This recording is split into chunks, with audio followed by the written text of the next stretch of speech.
Hey y'all, my name is Darlin. If this is your first time tuning in, what's up? Subscribe if you want to. If you don't, that's cool too.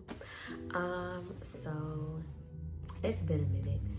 I don't really post like personal videos like that, and when it comes to content, I need to do more, but I usually go live doing Bible study, and I just wanted to have a transparent moment. The past 4 months have been hard. I'm just keeping it 100. I lost my grandmother in December, and I was there to witness it, and it was pretty traumatic.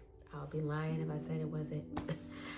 And it caused me to regress. I'm not even gonna lie. I used to do Bible study every Wednesday at 8:30. Every other Wednesday at 8:30. I completely stopped. And it's like, you think that time don't go by fast. My last Bible study was in October, and we're in March. Almost the end of March, y'all. We touch in April. That's how fast distractions come in. When my grandmother died, I went in the closet and cried. My prayer closet. I went there and I cried, and I was like, Lord, I told you I didn't want to witness this, and I had to witness it.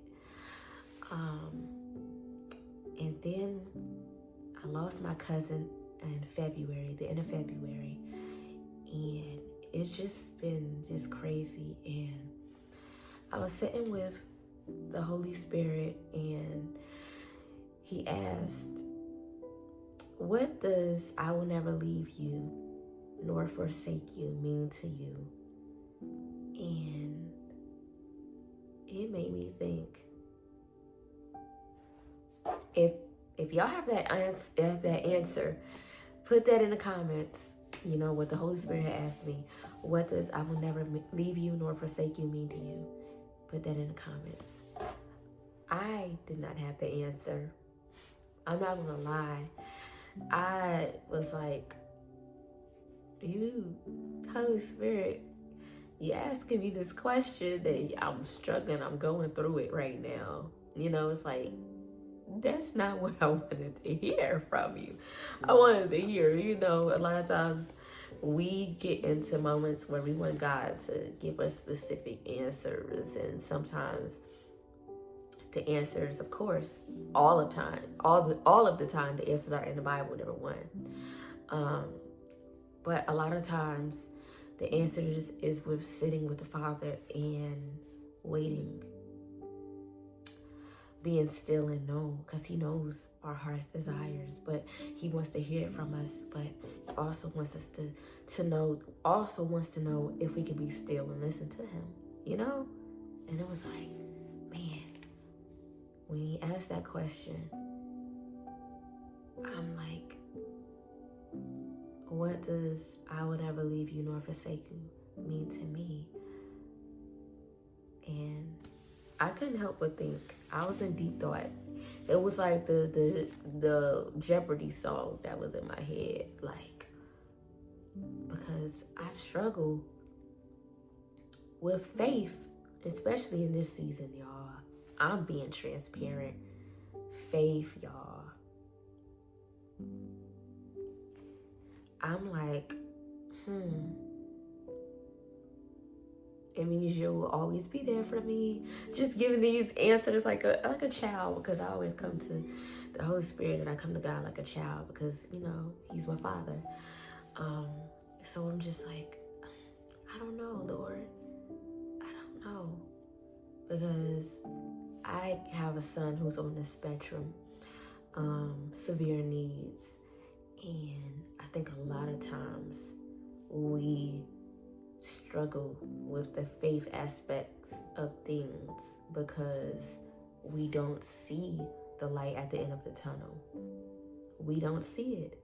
And with my son, I struggle with that, especially as a Christian, because it's like, you hear those who non-believers, or those who just like to question God a lot. They'll be like, oh, well, if, why would your God do this? Why would your God do that?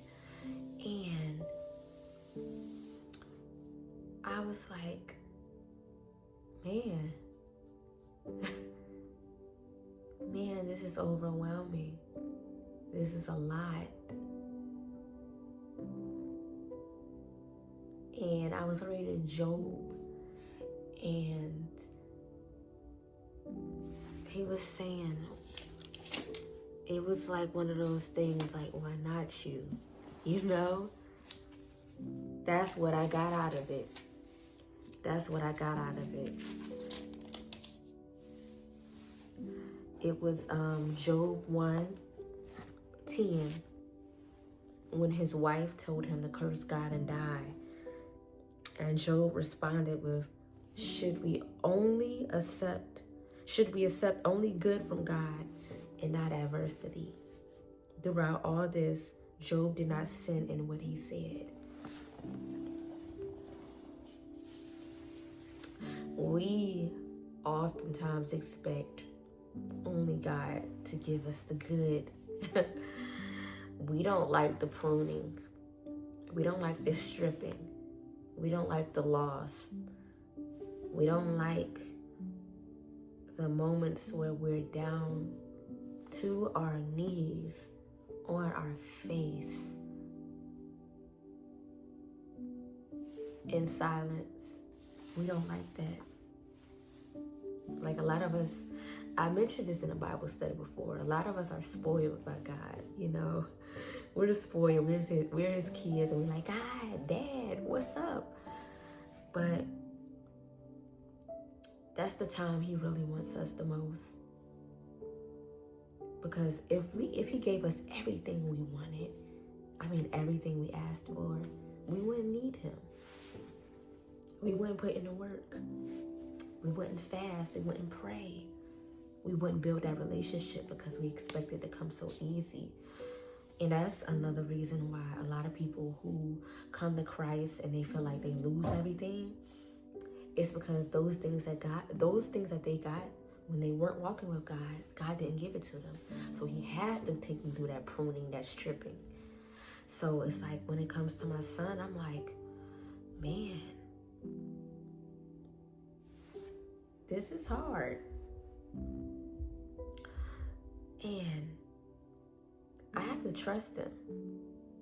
We have to trust him in the in-between. We have to trust him in those moments where we don't know.